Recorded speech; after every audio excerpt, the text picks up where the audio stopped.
day. Oh my god, what is this gunk on you?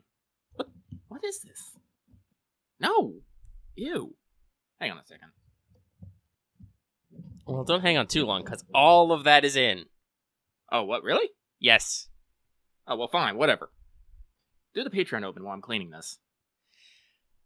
Hey everybody, before we get started, I just want to remind you this episode is brought to you by our patrons like Ahigo Comics, Qua, Drago66, and Nestor Flores. If you like what we do and want to see us do more, consider supporting us on Patreon. You get access to episodes early and lots of other goodies, and it would really help us out. Thanks for your support, everybody. Thank you. Okay, I got it clean. Solid. Hey Lucky, what's up? Thanksgiving is over. Everyone's stuffed. It's Black Friday, so probably everyone is now broke. Mm-hmm. This episode is, in fact, just called Black Friday. I have already decided this. Because I like views. The shilling intensifies. Or the bait intensifies. Baiting into shilling. It's a vicious cycle. Shill to bait, and bait to shill. I don't think I've never not liked views, but in particular, you know, I get those views. Sometimes I'm surprised by views. I was looking at it the other day, and what was it? The nonsense tabletop simulator video I posted, which is less than 10 minutes, has like 40-something views. It has more views than some of our Let's Plays. Damn. Like, honestly, I look at some of these low-view Let's Plays and whatever, and it's like, God, I just want to get rid of them. They just kind of...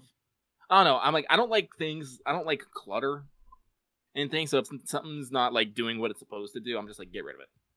Get rid of it. And I see that a lot. Not how your back catalog works. Yeah. Hey, you never know. Like, once you make a series, stuff will go. And also, like, for some stuff, like Extella, you know, there were... obviously, that's not on, like, my front page anymore, but there were, like, dips and heights as we moved through different things, as I made some titles more clickbaity than others, etc. Oh yeah, that's a whole series though, but there's plenty of things that you've done that are just like one or two episodes that just haven't like gone anywhere. Yeah.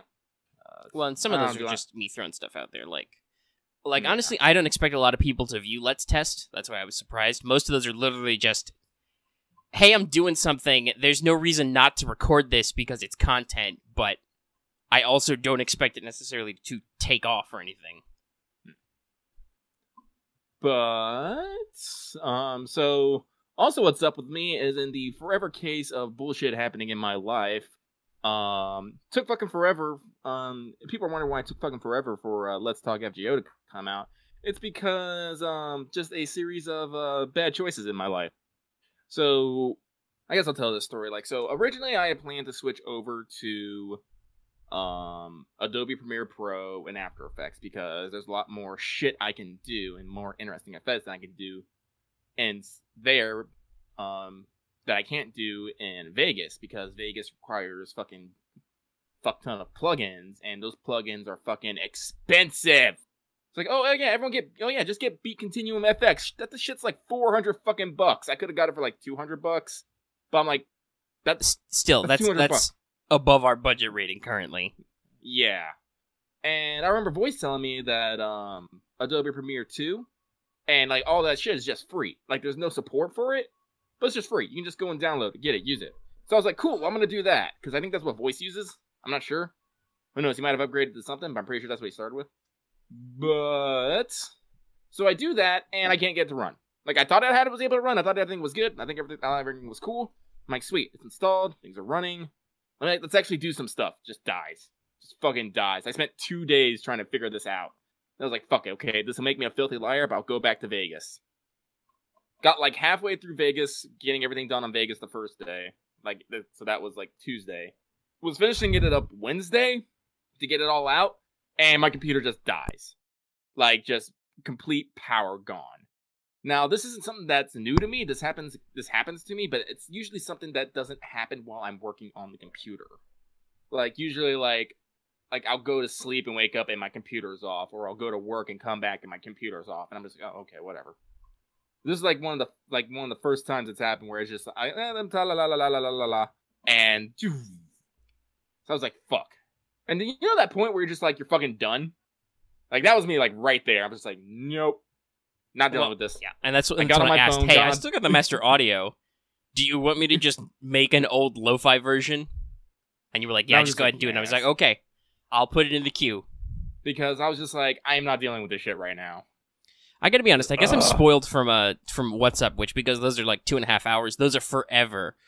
Like, they usually don't go up until the following day sometime because they have to render, like, entirely overnight. Like, they're not finished rendering until, like, 3 or 4 o'clock in the morning, at which point I'm like, maybe I'll leave my computer on to upload it, but I'm in no mood to post it, so, like, to write a description and everything. So, yeah, no, it's like, but I was shocked. Let's Talk FGO at only an hour and 20 minutes rendered in, like, a couple of hours. And so I was able to get it started in the afternoon, uploaded, like, well before midnight and get everything scheduled. So it wasn't super late. It was still late. And people are still yelling at us about content being late, like they don't read descriptions or video inserts or pay attention. I was actually thinking about that. Like, in order to probably make it, like, more timely, like, we could always, like, switch the days we do Let's Talk and What's Up. We could do, like... we could do Let's Talk on Friday and then switch What's Up to tomorrow. Yeah, but like I said, we can do that for the next week because I feel like Let's Talk should be coming out on, like, Sunday. It should definitely come out before the week starts because that's usually how a lot of our news works. Yeah. And obviously we do incredibly popular just random news insert videos if something's going to break in the middle of the week.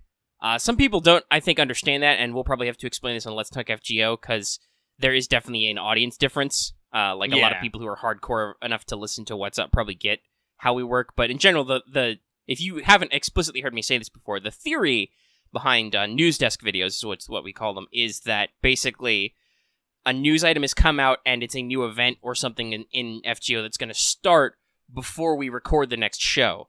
So, for instance, if you report to me news, oh, the new Christmas event is going to start, it's been announced, it doesn't start until Monday. We're going to record the next Let's Talk FGO tomorrow. There's no reason to do a news desk because we're going to talk about it on the next regularly scheduled show.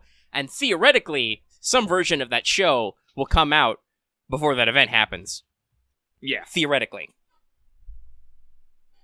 Speaking of that, I should farm embers.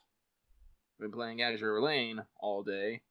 And a bit of Girls Frontline because... Yeah, I really wanted to farm more stuff here, but I can't do... GFL and talk to you at the same time. I'll just kill my phone battery. I could play AL. Like real talk. But that phone's all the way over there. It's a busy week for gachas. Yeah, it's gonna be a busy season. I mean, at least compared to the last event, the current AL event is like super cruise control. Yeah, it is. Like I literally said this a couple weeks ago. I was like, God, I wish they let me know what the average level of these missions were before I started them because I could, not spend extra oil. And so in the first, I'm like, well, I got no fucking idea on the event maps, the new Neptunia collab. I opened it up. I put my first and second echelon fleets. First fleet, by the way, is all gold, all of them over level 70. Most of them over level 80. And then open it up, level 24. I'm like, oh, okay, these enemies are fucked. They're real fucked. So then I was able to step it down and use some of my lower tiered fleets. Nope.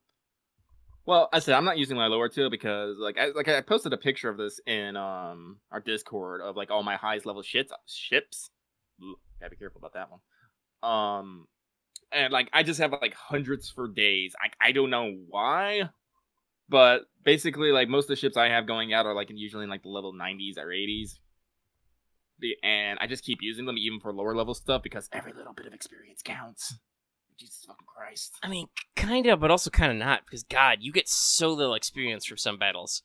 Yeah. You get major experience from farming, which is, I'm sure, you consigned yourself to Foxhell, which is why you have so many fucking level 100s and everything. Yeah, maybe. I never super consistently farmed anything until I tried to farm the last event, and then I had to lowball as low as I could go because I was running out of fucking oil. I'm still running out of fucking oil. I'm only halfway through my reserve, and it never caps back out. Yeah, I don't know. Maybe it's the way I play or something because I use all gold and purple, so X oil heavy, and I'm still I still have 8. My cap's 7,300, and I'm at 8,000, and I still have 2,000 sitting in the fucking Yeah, I'm that way on coins. Whenever I spend any amount of coins. like, even if I dip below my max so I can actually pick them up, I got, like, 6K max storage, so it's like, well, fuck, I'm just gonna instantly fix any of my problems. Have we mentioned how, like, great Azure Lane is? Azure Lane is amazing. They've got a great social media. They let you know about their plans and stuff. They're great. They're great people. I think they're running a skin sale right now, so I have to think whether or not I want to buy some swimsuits, maybe, or if I want to save for rings instead. I still got 2 rings. I don't know who I'm because I suddenly got Prince to love, and she's very sweet all of a sudden. So that was kind of fun. And I know she has a wedding dress skin, an oath skin. Let's not kid ourselves. So this has been the gacha hot hour. No, we're still gonna talk about gachas because I'm gonna talk about Girls Frontline now, because they're also doing a collab event where they are collabing with ArcSys for BlazBlue and Guilty Gear. I am the one more familiar with those IPs because I like them as fighting games, Guilty Gear more than BlazBlue.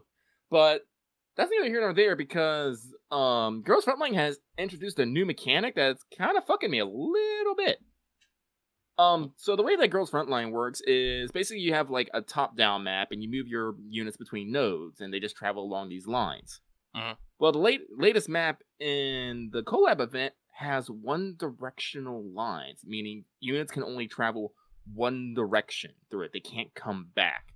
And the way to set up the map is you literally have to go a spiral around to get to the boss, while the enemy has those one-directional lines straight into your spiral. So you have to like half play a defensive battle and like a prolonged like attack, which is very interesting and, you know, kind of enjoyable. But at the same time, it's like, God, like the first couple times I did it, I'm like, oh God.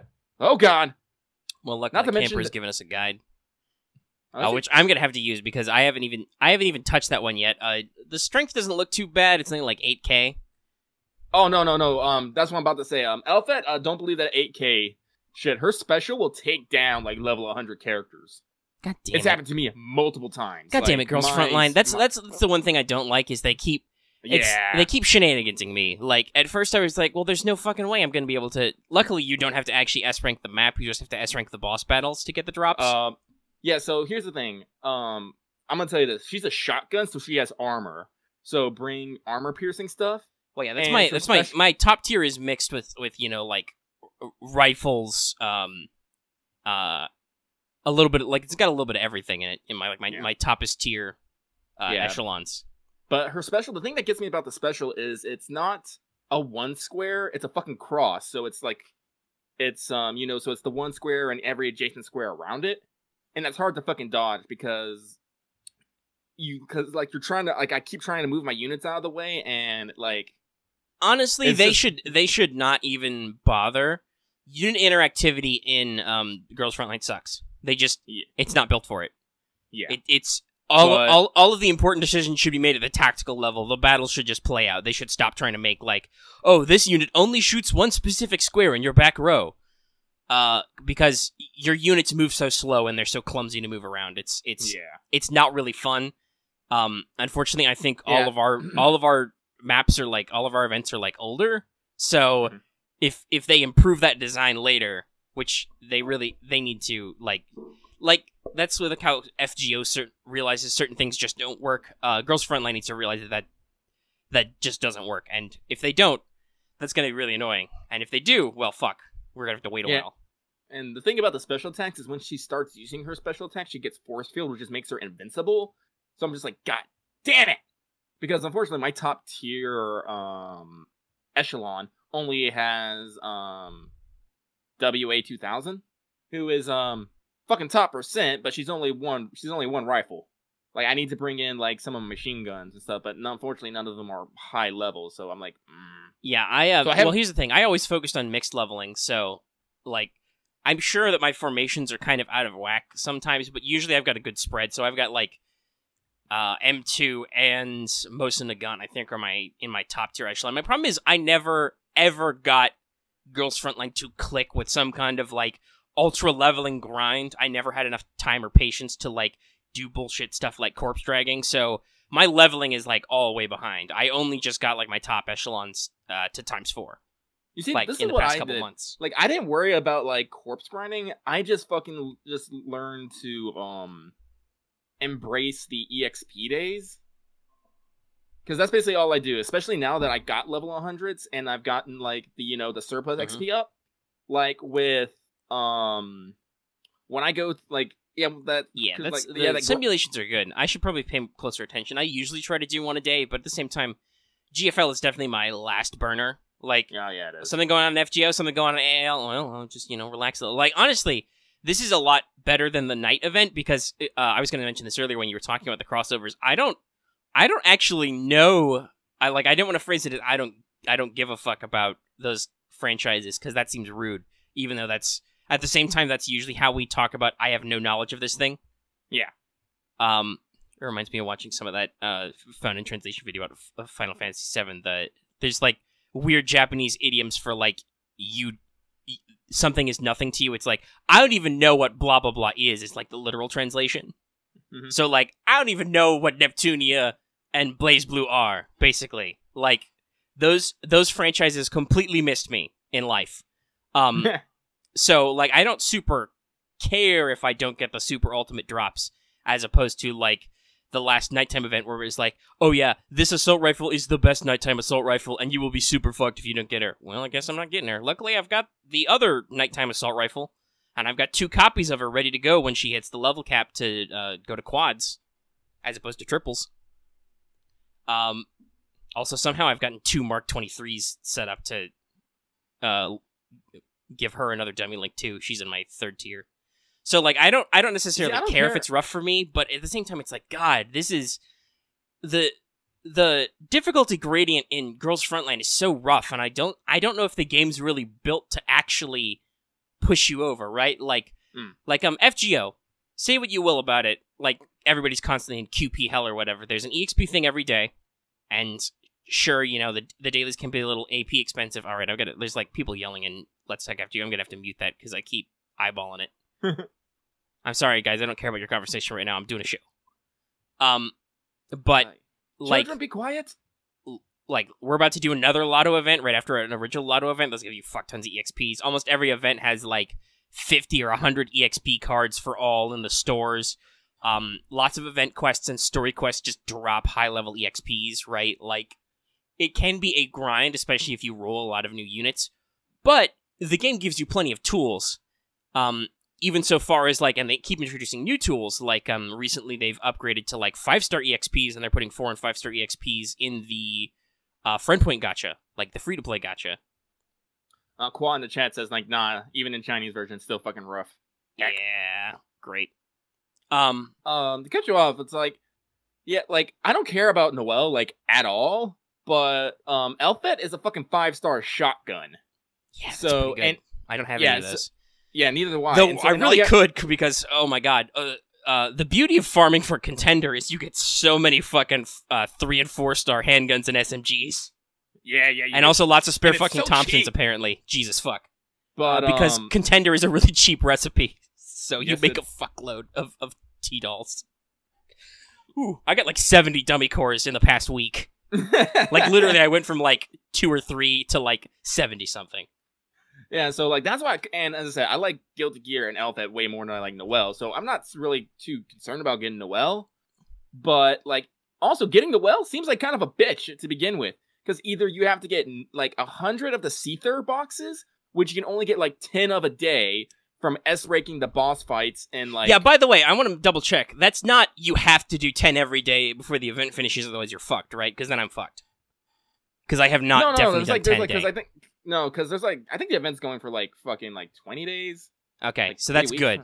Because I've definitely managed at least 5 a day. Yeah, like I know it's just not a fucking 10-day event. It's longer than that. But like you either have to get 100 of those boxes, which means I have to do these fucking battles like 10 times a day. Which I'm sorry, Girls Frontline, I like you. I don't like you that much. Yeah, they're not. The first 3 anyway aren't hard, especially if you have a decent spread of echelons. But they do get a bit dull. That said, I'm using it as an excuse to grind more of my lower level echelons because the first couple maps really are that low strength. Yeah, and oh god, like I'm really hoping like, and they just had, and Quad just mentioned this, is the constant need to be grinding and not miss a day or you're screwed. Like, I'm, like, terrified that I actually missed too many days on the 7-day login to get the 5-star handgun. Like, if I don't, like, if it doesn't, like, go another night, like, I can't get it tomorrow, I'm fucking fucked. I mean, I think it's only been that many days, because I'm at 6 also, so... Okay. I might be and I have been logging in every day in the past couple days, so I think you're fine. Okay, cool. Because, like, that was, like, one of the... Yeah, there's a 7-day login bonus. If you logged in every day for 7 days in a row, you would be getting a 5-star T-doll tonight. Yeah. And see, that's another thing. It's like, because they took it out of the news, too, so you only see it in the event page. It's like, god damn, GFL, fuck. Yeah, that's one thing I don't like about it. We've always talked about this since day one. Even when we were super hype about Girls Frontline, it was like, god, the UI in this is not great. No, it is not. But I mean, I like the arts, and it's got the stuff, and I have almost never been fucked out of something I liked, except maybe a PSG one, but she'll come back in some other drops and stuff. And honestly, just, stuff just comes. Oh. It just hangs out. Everyone press F for Quaff or he is screwed. Yep. Wasn't logging in regularly.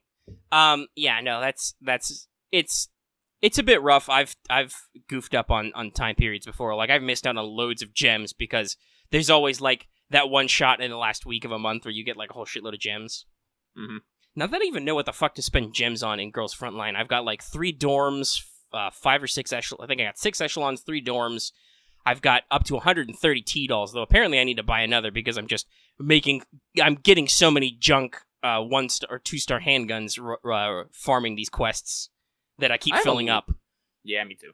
So maybe I want to jump to 140. I'm running out of girls to enhance. Like, seriously. Like, fuck, I could buy an oath ring, but I'm like... But every time I think about it, I'm like, but you don't give me the free skin. Like, I've got plenty of T-dolls who are at max affection, but I'm like, do I like any of you enough to put a ring on it? Maybe when I get Lee Enfield up that high, because she's my adjutant right now, and she is lovely. She's a lovely lady. But other than that, it's like, I fucking know. I got my first ring. I put it on WA 2000. That's all I've needed. Oh, by the way, you remember when I said I wasn't going to spend fucking money on Girls Frontline anymore? You lied? I fucking lied. Yeah, I did. I'm a filthy liar. Did. But I didn't, like, it wasn't for it. It was during that back to Halloween event, I forgot that WA 2000 had another skin. And this was her live 2D skin. I was like, oh shit! I need that in my life. I dropped $99 trying to get that fucking skin.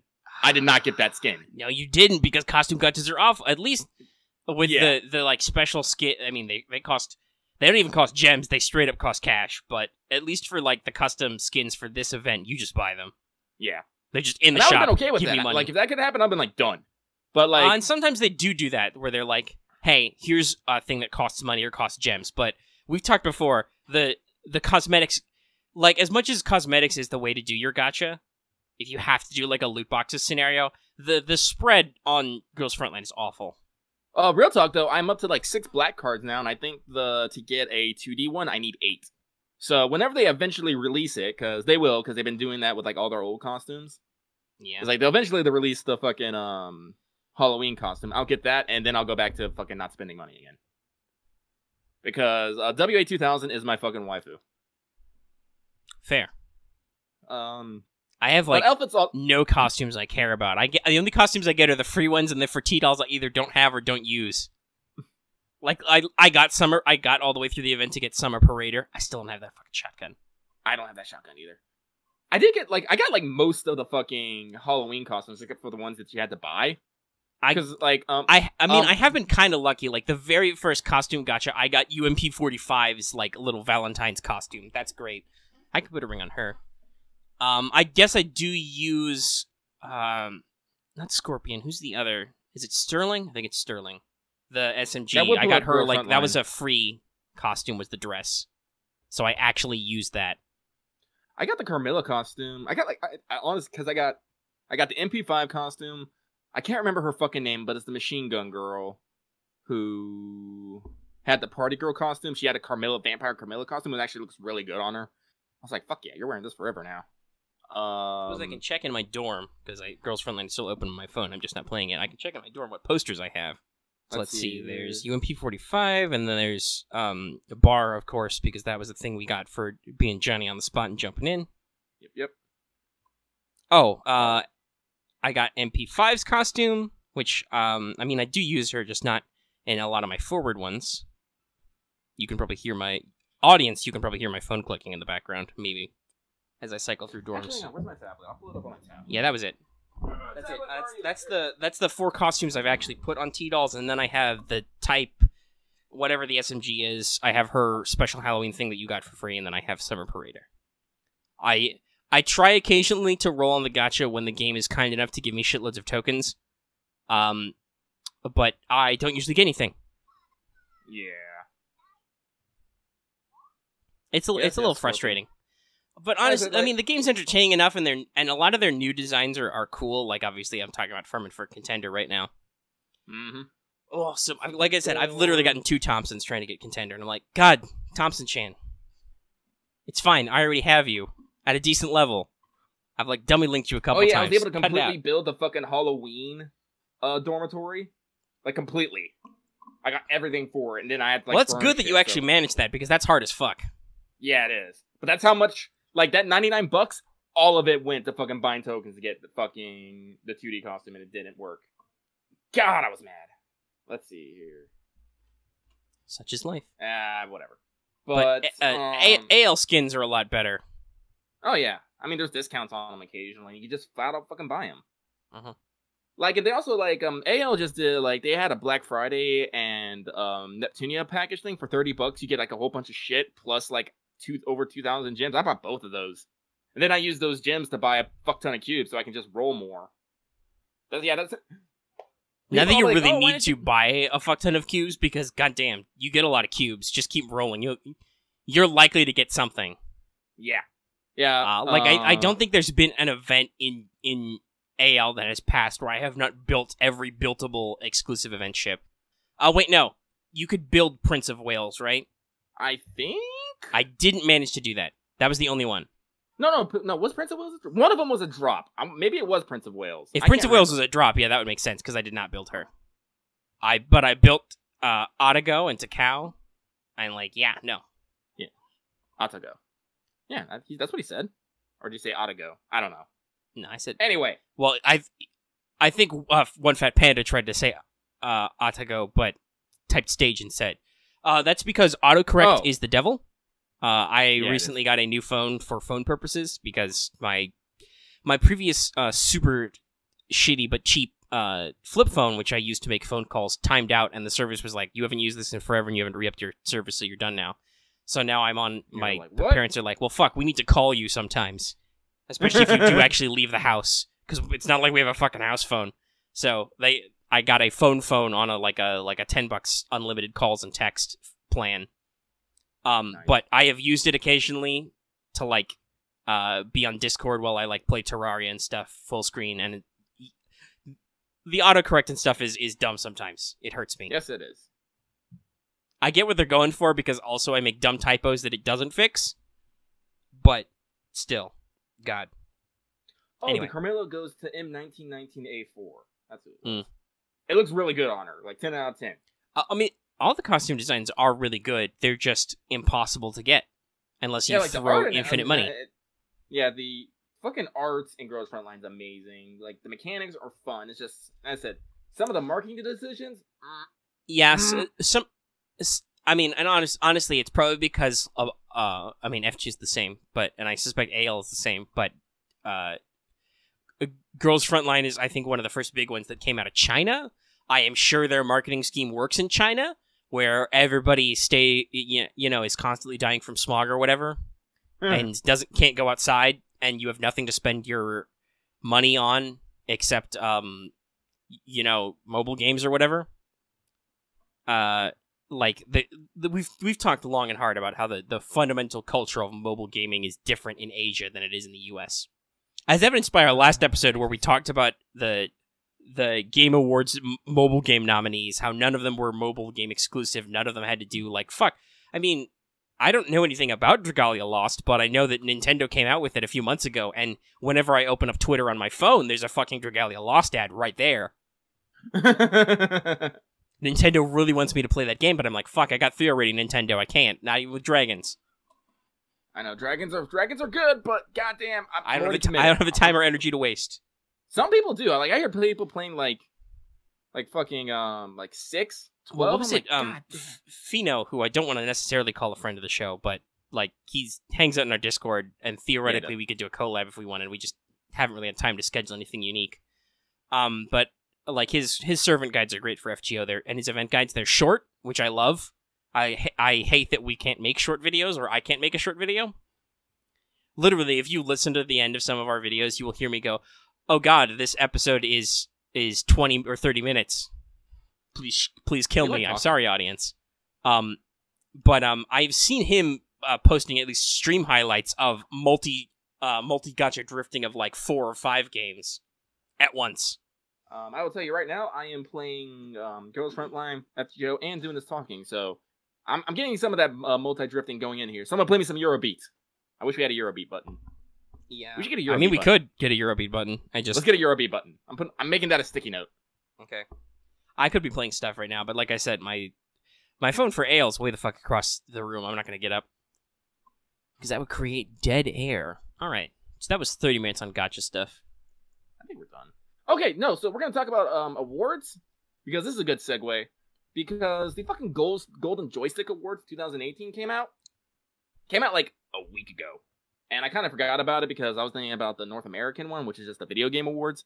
But for those who are not in the North, the Golden Joysticks are basically the British version of the Video Game Awards. And boy howdy, let me tell you, I am fucking salty. I'm super fucking salty. Omega, did you see the article I posted about it? I did not catch it on whatever channel that was in. Hang on. We actually had like a big discussion about it, but let me post it in the mod channel. Well, here's the problem. If you have a big discussion, that makes it way less likely I'll actually see something, because if there gets to be a big backlog in Discord, and it's gotten to the point in some channels where Discord won't even let me know exactly how many messages back it goes, and I'm just like, I don't fuck. There's some old messages in there somewhere. I'll post it in the actually Patreon chat too, so they can see what I'm talking about.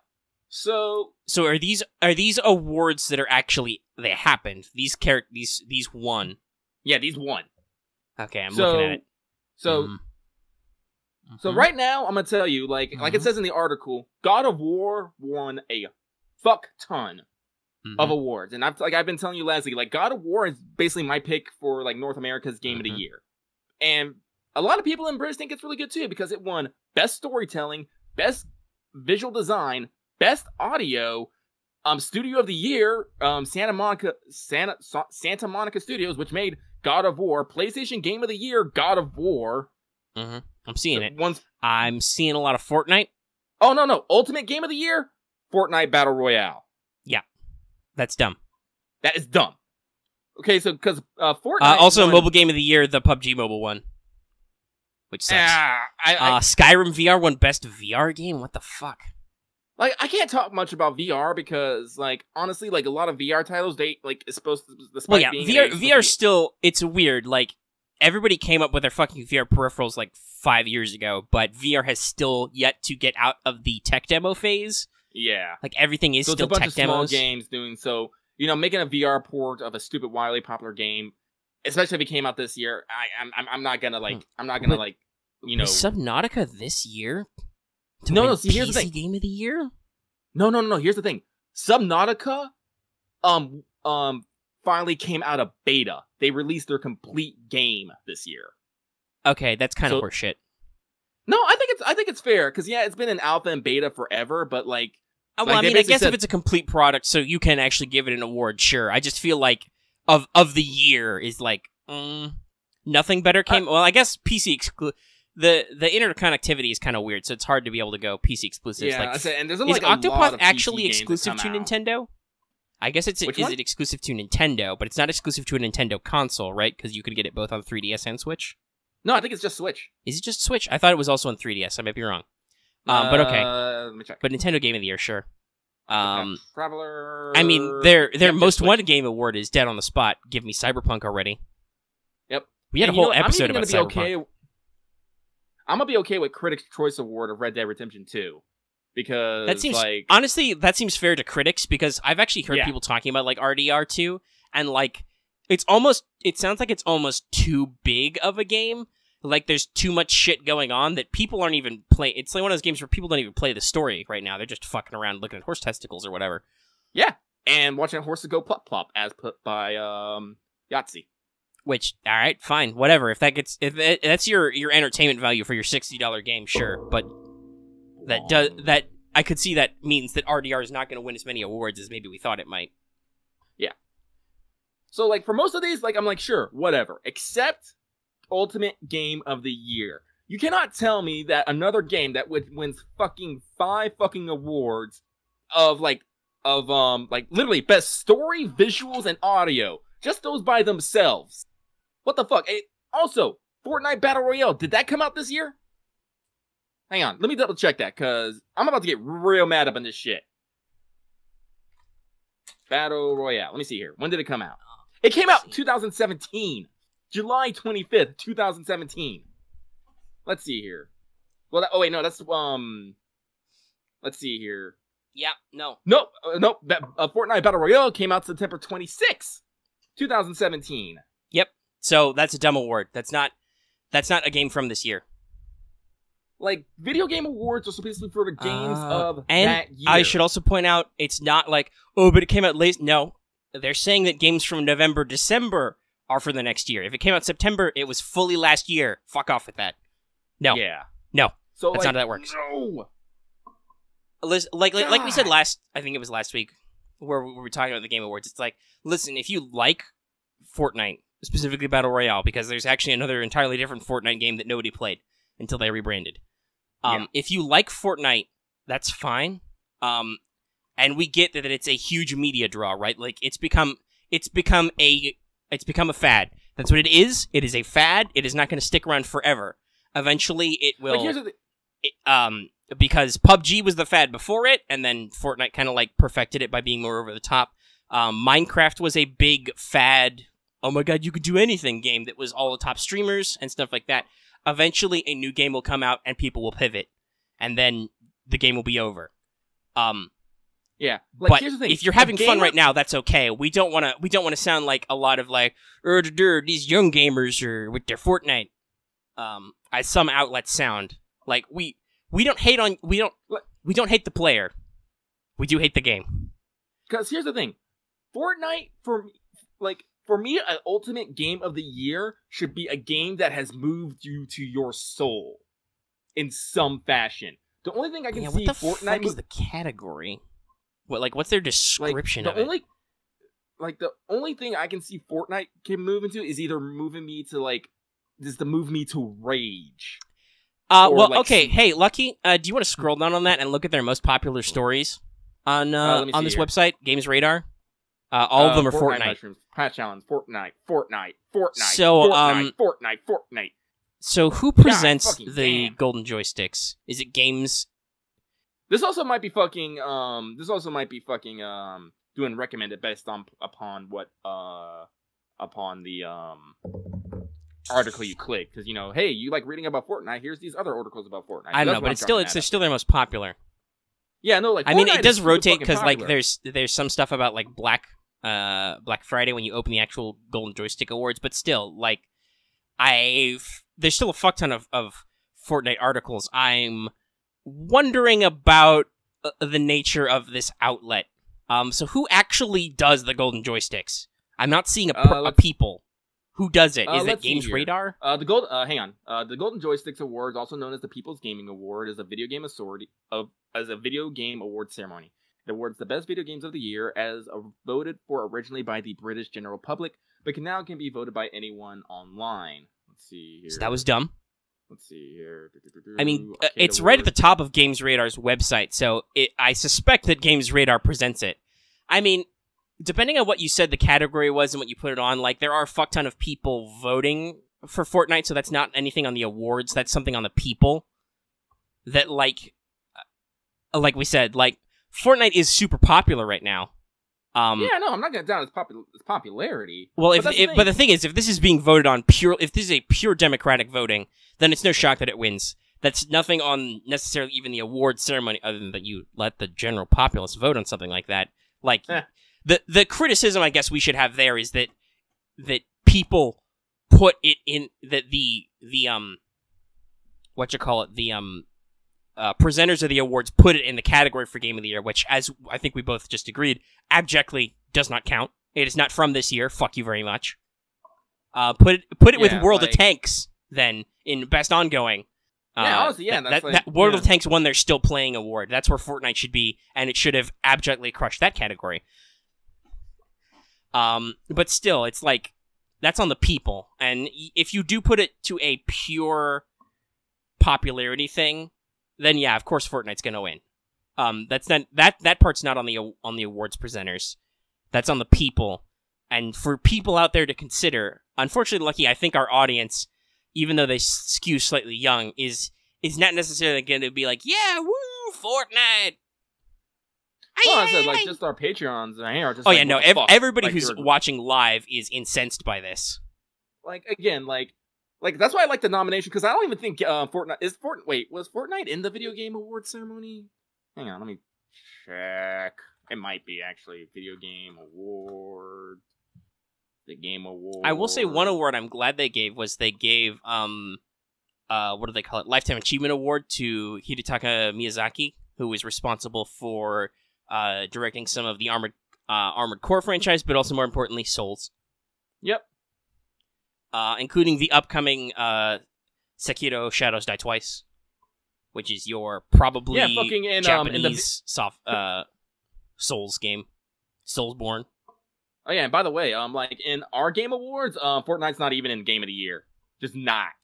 And that was because there is a panelist of critical judges who pick those games. So yes, no, that's the, like, as much as you want to say that quote unquote games journalism, they're still covering an entertainment medium, right? Like it's like movies. Some movies can be super poignant and artsy, but generally it's a consumer medium. Well, so like they're not necessarily as hard hitting as like war journalists, but a lot of them do try to take this professionally, right? Yeah. So I am sure that many outlets were like, "Fuck no, Fortnite's gonna be Game of the Year." Yeah, because like here's the fucking thing, like video games have become like a form of art in their own fashion, like a form of media in their own fashion. It's not just something that well, I said they still have the aspect of, it's just something you play for a bit to distract yourself, but it can also be something that fucking moves you. Right. And that's what I think, like, Game of the Year should be. It should be something that and I mean, if you look at the actual, the Best Storytelling Award, Best Visual Design, Best Cooperative, Best Audio, like, God of War won all those. Oh, they didn't win Best Cooperative. Monster Hunter. No, World I mean, Monster Hunter World won, yeah, that's right. Monster Hunter World won Best Cooperative, but that's another, like, that's a thing that's like, oh, hey, you get together and play with your friends. Yeah. And then, like, if you want to talk about the moving stuff, storytelling, visual design, audio, God of War won all that. Brian Deckard as Connor won Best Performer. If I remember right, he's actually also in for our Game Awards, so Christopher Judge might not win. Also, he and somebody, Amelia Rose Blair, whose name I don't recognize, won Best New Streamer. That's pretty neat. I assume he streamed... I'm going to assume, nobody spoil this for me if it's not the case. I am going to assume he streamed playing Become Human as himself. As his character. Because, goddamn, why would you not? I've never gone back and watched all of them, but Quiet's mocap actress actually played through all of Metal Gear Solid 5 on stream. Oh, yeah. I still follow her channel. I haven't watched all of the, like, backlog, but I watched a couple. I'm not good at streams, okay, guys? Watching full-blown streams takes time. It's like, Voice was surprised while I was uploading the Lo-Fi episode, I popped into his, like, rando Christmas stream and yelled at him for, bad-mouthing Ushi for, like, 10 minutes and stuff. Which was mostly adorable, not because of him, but because he had, Rinny on, and, she's great. Not only does the art she draws great, but, some of the voices she does. She has an Ibaraki voice, which is hilarious. Anyway, like, I don't have time to either sit and watch 3 hours of content with Voice or go back and watch 3 hours of content with Voice. Not that I don't love Voice. I would much prefer to make an hour or 3 hours of content with Voice because then I'm making new content. Which is what I want to do with my time. I have to make a lot of new content this weekend. Yeah, so, like, I am, like, super salty about these Game Awards, like the Golden Joystick, and, like, I'm kind of hoping Like, already I know I'm going to be less salty with our own Game Awards than... Well, yeah, just because of the way the categories are arranged. Yeah, like, some of them I'll be like, alright, you might be sucking Red Dead's dick a little too hard here, but you know what? Well, and I mean, even then, it's just the nomination, because if you didn't give it the nod in a lot of these categories, it would be like, what are you, crazy? This is, like, the most anticipated game of the year. You know it's going to be artful and impactful, right? Yeah. So I'm just like, oh my god. I think the most dick-sucking we saw out of an award was the Crunchyroll Anime Awards last year, which was like, Boku no Hero won everything, and we were like, listen, we love this show, but should it really be winning every category? I don't know about that. I don't know. I actually looked on like a Crunchyroll's website for like, because they're having a Black Friday sale too, and I'm all like, I need some Figma in my life. Mm-hmm. And they have a lot of Boku no Hero Academia merch, so I'm like, I mean, they really like that show. Yep. It's the new big hotness. It is the new big hotness. But yeah, that's my thoughts on that. Our awards are not, our game show award isn't going to be till December 5th, so we still got about 2 weeks for that. But that means on the 7th, we can definitely talk about it. And whatever new interesting news they'll have, because they have said they're going to be doing some world premieres and some trailers, which I'm very excited for. I'm still betting that Hideo Kojima is going to come on and be all like, Death Stranding, boom. Yeah. Okay, so that's that. What else? Let's see here. Okay, so those are a couple things I wanted to talk about. I want to talk about gacha games. I want to talk about the Golden Joysticks and how much I am getting angry at Fortnite. I don't hate Fortnite. I never played it, but I play a lot of other fucking video games. Yeah. I have thoughts. Omega, you got anything you want to pull out?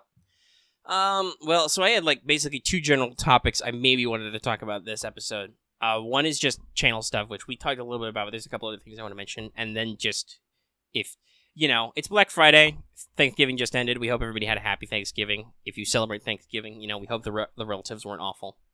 Mm-hmm.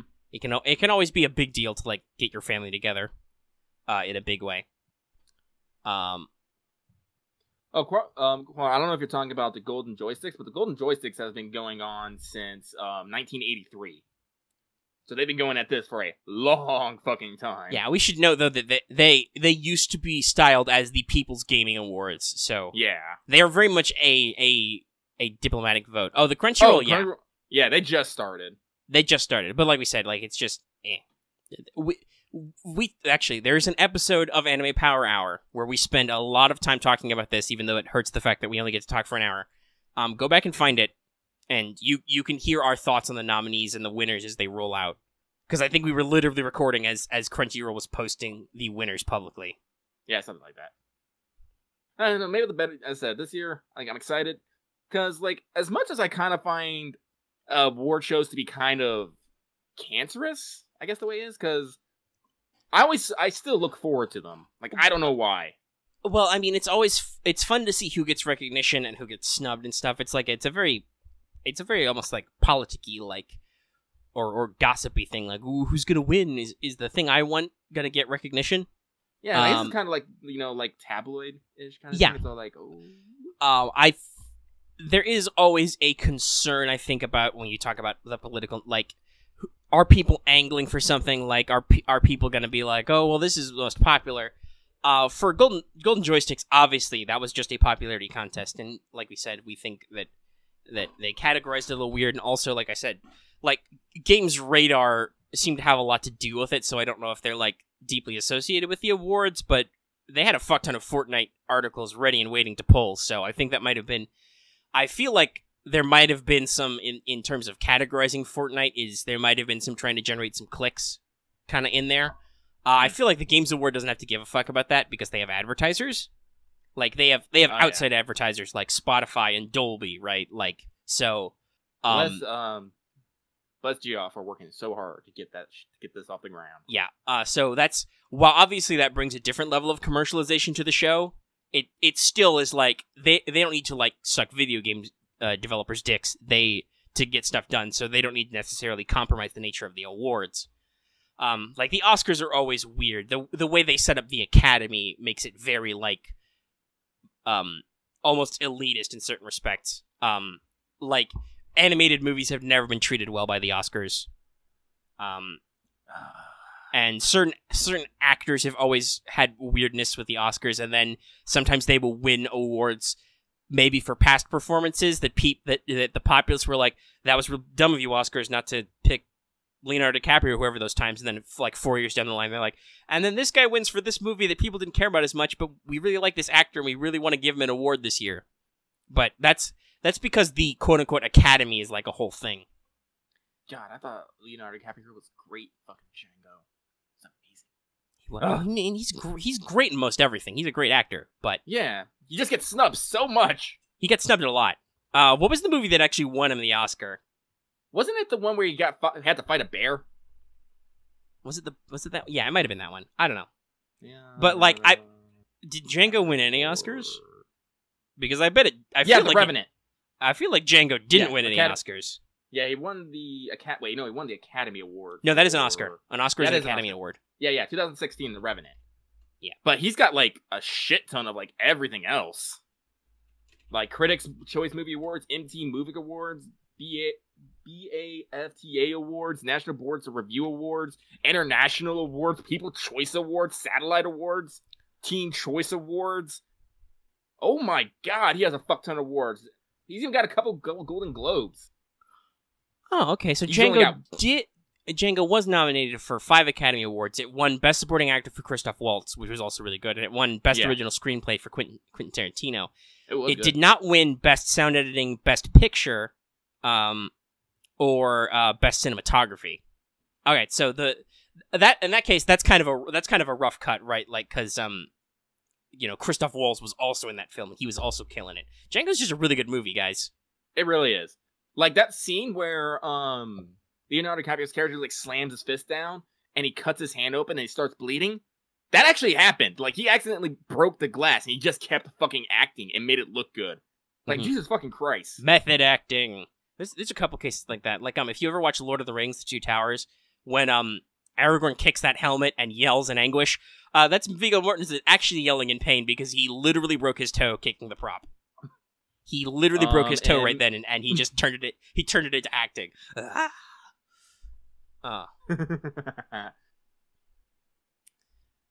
yeah, so like you said, the Academy Awards are weird. Like what they nominate, what actually wins, what maybe gets nominated and wins in other years. Yeah, like as I said, like I like award ceremonies, but at the same time, I don't. It's like, I have a complicated feeling about them. Okay.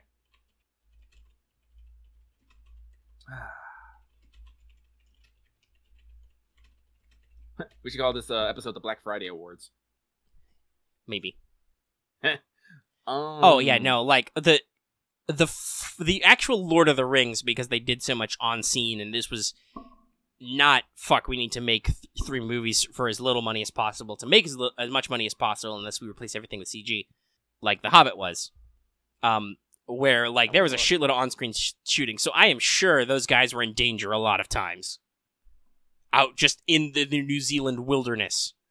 No, I actually think that Leonardo DiCaprio almost got frostbite from The Revenant. Hang on, check here. Frostbite. Yes, he did. We're talking. That was Qua's first thought. That was like 5 minutes ago. I thought Leonardo da Vinci's. That probably did not suffer from frostbite. Good job, me. Now I'm thinking about Da Vinci Chan. Good job, me. My brain. What else was I going to talk about today? Well, I was before talking about like general channel stuff. Oh yeah. Like we talked about that a little, like with the Tabletop Simulator video. That did surprisingly well, so I'll probably film more just me dicking around and talking about me fiddling with stuff. Someday I'd like to get to filming actually playing games with people, but when I want to play games, everybody's like, fuck no, I gotta go to work, or I didn't download the thing, or I'll catch you again later. I'm like, okay. Well, this was the time that I was like, oh, well, I guess I'm not doing anything, so I don't know if I'll have time later. But thanks for trying, guys. I should re-download Tabletop Simulator before I forget. Yes, you should, just in case. Just in case. You never know. Let's see. This week, we are gonna probably try and play some Mages of War. Yeah, this week. It's funny. Because Editor Lucky was clearly having problems. I don't necessarily want to rag on him, but Editor Lucky did kind of fuck me over on a couple of videos last week. Yeah. With the shit I have to fight with Adobe right now. I can't record this afternoon. Okay. And then it was like it's originally we were all set to play like again last week, and I was like, all right, let me just get this thing started up so I can get things ready, make sure, and it's crashing and burning. Well, fuck. I only have so many hours before I have to go to bed, and I don't want to have to be fighting with this tomorrow. Unfortunately, there was still a bunch of fighting going on, and eventually, Editor Lucky just gave up. You can always count on Editor Lucky to make at least a solid effort in getting to whatever it is going, but after that, and then obviously Editor Lucky was like, halfway through the week was like, "Fuck, the episode's not getting edited. We need to do a thing." And I'm like, "Okay, I'll do the thing." But also, because you were busy and your computer was off, it's not like I could expect you to record Lucky Rants either, because we talked about doing that last week. But I was also like, because shit happens. Yeah, that's one of our most common sayings. Shit happens.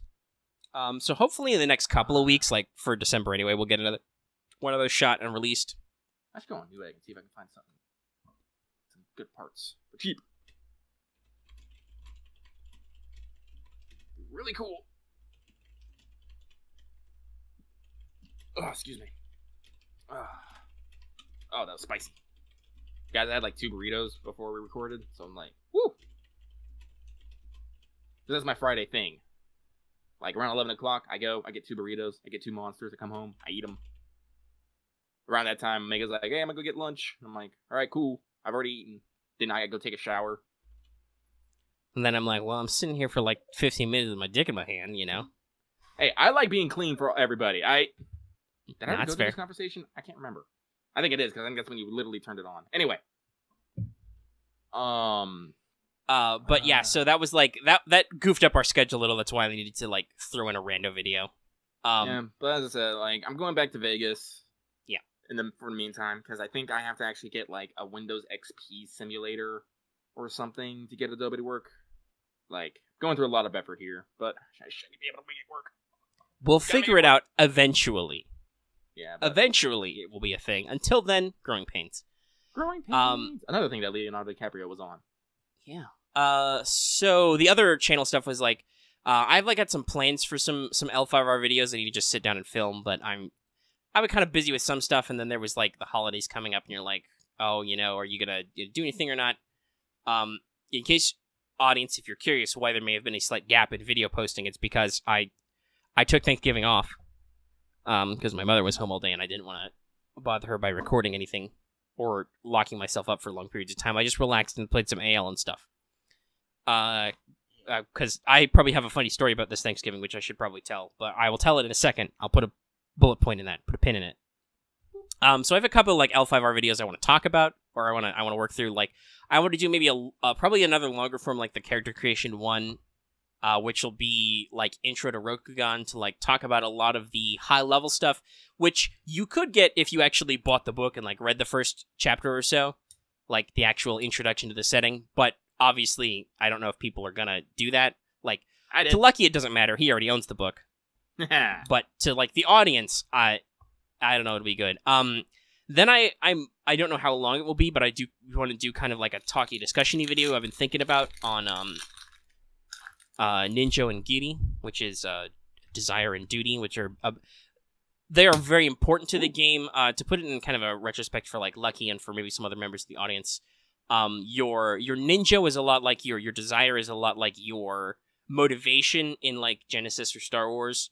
Like it's what your character wants to do with their life, and then Giri Duty is a lot like your obligation or your duty in Star Wars. It's the thing you are expected to do or have to deal with in your life. And then kind of like a lot of the tension in the game comes from, can you execute both on your duty but also keep to your desire, right? Like, will you sacrifice one or the other, and lots of other stuff from there. So it's a big key conflict of the game for individual player characters, and I know some people have had struggles with it, so I kind of wanted to like discuss it, maybe give some examples, just throw that out as like a think piece. Because honestly, I love making those types of videos, which aren't even videos, they're just me talking and then I put some graphics on the screen. So I love like that think piece type stuff, and I want to do more of that. I want to do think pieces on like the different schools and kind of analyze them. Because it's very interesting, you know, the different schools and their abilities, you get a lot of mixed responses from, and I do tend to be more positive about the way the game is built, so like, maybe that's just my outlook, but I feel like sometimes people are confused or like don't get what's good about some of these schools, and obviously some of them have had editing errors, so there's always that. But like, I want to do like think pieces on like the actual schools and discuss kind of like, so here's what you're really good at. You can kind of see what your path is as you rank up. You can be like, okay, you can pick up these techniques or this stuff, and kind of like walk through what really makes them tick, because I like that. And unfortunately, I can't do that with just making test characters, because then I'd have to spend XP for them. So that's kind of like the future of L5R content on the channel. We might do more tabletop simulator stuff. I'll definitely do more L5R stuff when I sit down and actually like script stuff or do my reading. There will be a Wanted Ishtar. How would there not? It's just I have to sit down and do that this weekend. Sometime. But it'll be done. I'm sorry, I'm looking at this Boudica cosplayer adjust her breasts. Sorry. What were you saying? I'm talking about Wanted Ishtar and how I'm going to shoot that. Yeah, that's coming up really soon. Jesus fucking Christ. Yeah. We're going to talk about a lot about that. And, yeah, no, I wrote the pregame today, and we'll talk about that next episode. It was actually pretty short. I expect the Reality Marble thing will be longer. I have not written that yet. I will write it in preparation for next week's episode. I don't know if we'll actually talk about it or not, but we'll see. What else was I think that's just like, that's the only thing that came up on the channel. If you're like wondering what's up with some of our video posting, we will get to you on Lucky Rants. That's a regular thing now. We've just obviously been very busy. There's been a time period where Lucky was not physically able to record. And, I'm better now. We're gonna work on some other content, which will just be yelling into microphones, and sometimes I'll do stuff with them. I've also considered, just because I play so much, like I'm playing like 2 or 3 hours of Terraria a night, just as like my relax, I'm not doing anything else game. I might just fire up the old microphone and record that, just because I can, and just be like, fuck, hey, I made a video, deal with it. Boom. I actually got an idea for my own video, and I'm actually working on the script for it now. I've gotten 1/6 of it done. That's good. I guess I can talk about a little bit about now. You know, everyone does fucking lists about top like, well, I'll use voice as an example. Top 10 servants you need to look out for in like 2019, or top Noble Phantasm 2019. Blah blah blah blah blah blah. It's like always future stuff. I'm like, nah. I'm specifically gonna not do something in the future. I'm gonna do something in the past. So I'm doing an introspective video. I'm writing the script, excuse me, for what I am tentatively titling 5 Things I Learned Playing Fate Grand Order through 2018.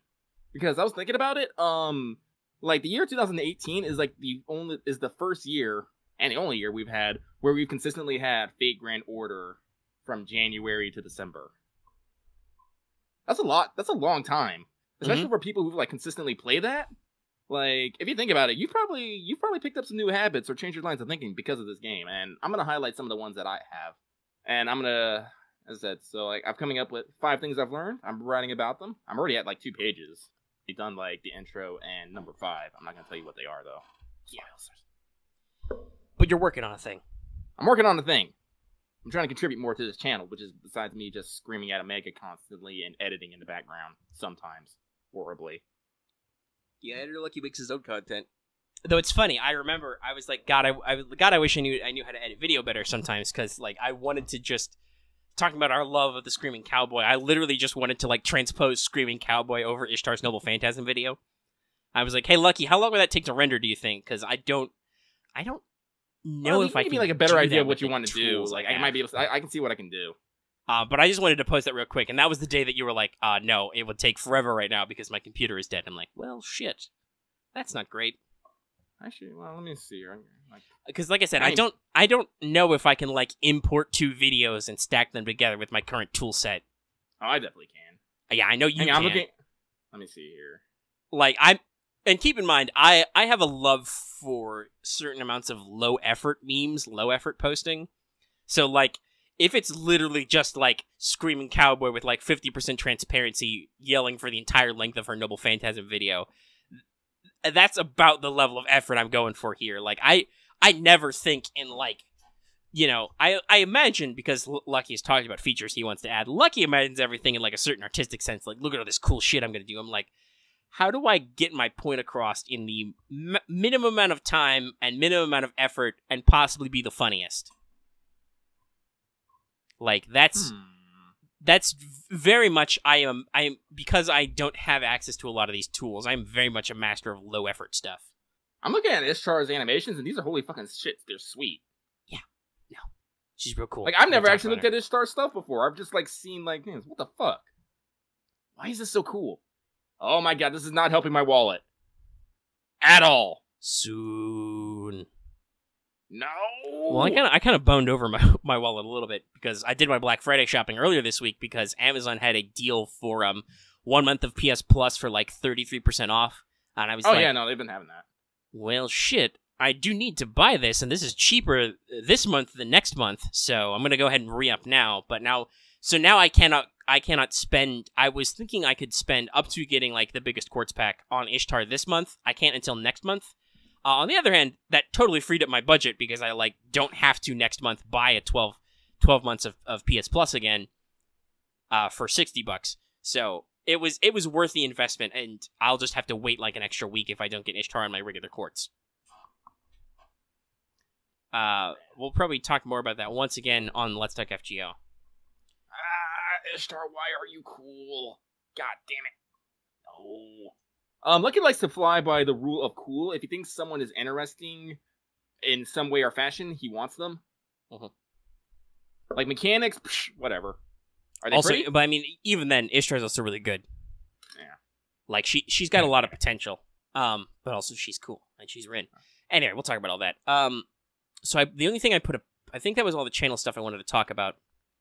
If we're talking about L5R, I could mention that I think I'm mostly done with my L5R adventure I've been writing, my little introductory script. Oh, cool. Hey, audience, if you're interested in this kind of thing, get in touch with me on Discord, because I can totally run this thing multiple times. Anyway, it's very interesting. I wrote out the entire guest list and all the, I should say what the title of the scenario is, because that's not a spoiler. I titled the scenario, My Big Fat Rokugani Wedding. It is about a wedding. That's a maker writing to a T. It is, in fact, about a wedding, and so that's the scenario I developed. So first I developed a guest list of colorful characters and gave them all stats. And now I'm just hammering away my way through the main scenes and then kind of like results and stuff. If I actually get the audience involved in this, I will also probably make up a batch of pre-gens. Normally I do this anyway, but then people ignore me. I'm gonna try and get lucky this time, because one of my pre-gens is gonna be a slutty scorpion. And then it's gonna be like, oh, well, maybe I can hook Lucky already, but when I design scenarios for the guys, they almost never pick up pre-gens. But I will make a diverse cast of pre-gens, so maybe I can pick up some games to the audience. And the way I wrote it was to be a reactive scenario. So there are, all the plot points exist all the time, but some of them may or may not come up depending on what the players care about. And depending on what they focus on, different things can happen at different times. So the conflicts can change even on different runnings of the scenario, all depending on what the players actually choose to care about and investigate. So hopefully that'll keep it interesting, and it's designed to potentially hit any of the major 4 conflict scenes. So it could have intrigues, it could have skirmishes, duels, or mass combats, depending on what happens. I'm sorry, I'm thinking about slutty scorpions. What? I got him. I worked. Anyway, so that's just a thing that I'm working on, and probably while this video renders, I'm gonna finish up working on that. So I put a pin in the Thanksgiving story. So you, Lucky, will probably have your own story to talk about. But so Thanksgiving was kind of interesting for me this year because so my dad works for the Red Cross, the American Red Cross. He's pretty senior up right now. I don't know what his exact job position is because he's gotten promoted a couple times, but he's fairly high up on the like in-state chain of command. He's not like national, but he's fair up in Florida. I don't want to necessarily specify anymore because I don't want to get cyberstalked or anything. But on Monday, he gets deployed for 10 days elsewhere, just on Red Cross things. So that was Monday. We were already gonna have just an intimate family Thanksgiving with like my parents and me, because we're having a big family get together in December before Christmas, which we've talked about before, because that's a weekend that I'm probably gonna have to miss recording some shows, maybe. Like it's gonna go solo. So like it was already gonna be small, and then it was just like, well, fuck, it's just gonna be the two of us now. What do we do? So we bought some Publix roasted chicken, and we had some chicken and we had some rolls. And that was it. And we hung out sometime a little bit during the day, which I gotta be honest, I didn't really mind, because here's a fun fact about Omega. Like holidays, traditions, shit like that, I really do not care and have never cared. Like to me, all that stuff is what you make it. I have never been a person who somebody has said to me, well, that's just how it's always been, or that's just what you do, and I have not gone, okay, but why though? Like, as a child, I asked that question to my parents a lot, which was kind of annoying, but... Because obviously, like, you can't or don't want to explain deeper socioeconomic shit to a kid. But I wanted that deeper explanation. So, I like... why do we care about Christmas? I don't know. It's just the day we care about stuff. It's supposed to be about Christ, but it's not really. So, as not necessarily like a super deep religious household, I was just like, well, this is just the time of year we do stuff. And I'm like, okay, well, if this is just when we do stuff, like, this is the rough time when, like, we can actually get all my siblings together. Because I think I've mentioned before that I'm the youngest of 5. Between 2 marriages for both of my parents, I'm the youngest of 5. So, like, I've got a bit of an extended family, like, in my immediate family is large, is how I guess I should put it. So getting everybody together is like a whole thing. And that's like, okay, that's a whole thing. So that's important to do. But like, I don't know, we celebrate Thanksgiving. I guess we do a traditional meal and whatever and stuff. And I'm like, I've never been one for eating a lot in a single sitting anyway. Honestly, like most foods I'm kind of neutral about. So it's like, whatever, it's a day. I'm even about that. I'm like my own birthday, my primary goal is to not be bothered and to not bother anybody. I don't want anybody to go to any weird lengths to do anything for me. I don't want people to, like, be at me with, like, celebrating and shit like that. That's just not me. Just, hey, whatever. I was born. I want to take this day to myself. Maybe we'll go see a movie and we'll get some Outback. Go get a bloomin' onion. That's fine enough for me. So, like, this didn't really, like, hurt me or anything. I just thought it was a very interesting story to be like, oh yeah, so our Thanksgiving was already going to be like a small family Thanksgiving, and then it got even smaller that it was barely a thing. So it was funny. So Lucky, what did you do yesterday on the big Thanksgiving? I just sat around at home and had people bring food to me. Like, you've done it wisely. Basically, I said, I'm like, the place I work for was really good. They gave me both Thursday and Friday off, and I was like, first thing I'm gonna do, catch up on sleep. Pass the fuck out. And then I just sent home, and it's all like, oh, we're going out for dinner. You want to come with us? I'm like, nah, I'm good. It's like, we'll bring you back a plate. Cool. This happened 3 times. Because there's a lot of people who live in the same house that I do. And I said, everyone went to their own respective things, so people brought me back, like, a whole pie. I got, like, 3 plates of, like, food. I was like, man, I'm not gonna need to cook, like, for me at, like, all.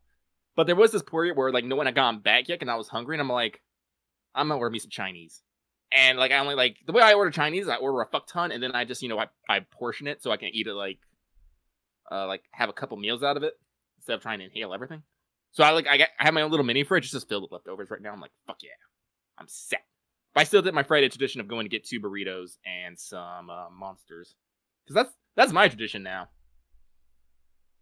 Let's see here. Yeah, it kind of made me feel like some weird god. That's all like, yes, puny mortals, give your offerings to the neats on the 2nd floor. Actually, I'm not really a neat. I am employed. No, you are employed. Yeah, I am employed. I just don't go anywhere or do anything. Like, Omega was talking about, like, birthdays and stuff. Like, my mom actually has to pester me for, like, a birthday list or a Christmas list so she can get me stuff. I'm like, I really don't care, Mom. Here, Mom, here's an Amazon wish list. Just take it. And yeah, that's basically like how I am these days. It's just like, okay. I mean, I would say I appreciate that people feel the desire to give me stuff, knowing that I'm not necessarily in a point in my life where I can reciprocate very easily. I was thinking to myself, like, when I go see my family, I should joke that I need to take up, like, a hobby of, like, handcrafting something, like whittling or beads or something, so I can make stuff on the cheap to give to people, because I can't afford to get people gifts anyway. I might as well make it, like, a thoughtful, handmade thing. Mm-hmm. But, like, I appreciate the thought of giving me a gift. It's like, you know, our astonishing patrons, like, yes, we give rewards, but at the same time, there's a certain amount of just goodwill involved in donating money to us. And I'm just like, I appreciate your thought. Theoretically, I need it to live, but I don't feel like I need it, so I'm super appreciative. But if you did not, I would not be shocked, because, like, we're at almost 1250 subs, like, and we're only at, like, 20-something Patreon, so, like, I just appreciate that there are that many people out there willing to sub the channel, and some of them watch our videos sometimes. Yeah. That's just a great sensation. And sometimes that video number sneaks up, like, not the one we just posted, but I think the one that was last week, even though that one was also late, that's already over 1,000 views. Like, it's only like a week old, and that just snuck up on me. I'm like, what? I guess people really missed us in that extra one gap. Despite the fact that it was posted on Thanksgiving, I think the last episode of Let's Talk FGO, the lo-fi one, is still at like 500 already. Let me go check. No, I think it's at 600. Is it 6 already? Because I was looking at our videos earlier. Yeah, it's at 6. Okay, yes. And like I posted that on a holiday, and it's not in our usual higher quality. Like, so like that's cool. And we've at least gone up 2 subs since yesterday. When I last looked at this, because I looked at it and we were like 1244, and now we're at 1246. Our growth isn't very explosive, but it's steady. We get a couple every few days. Yeah.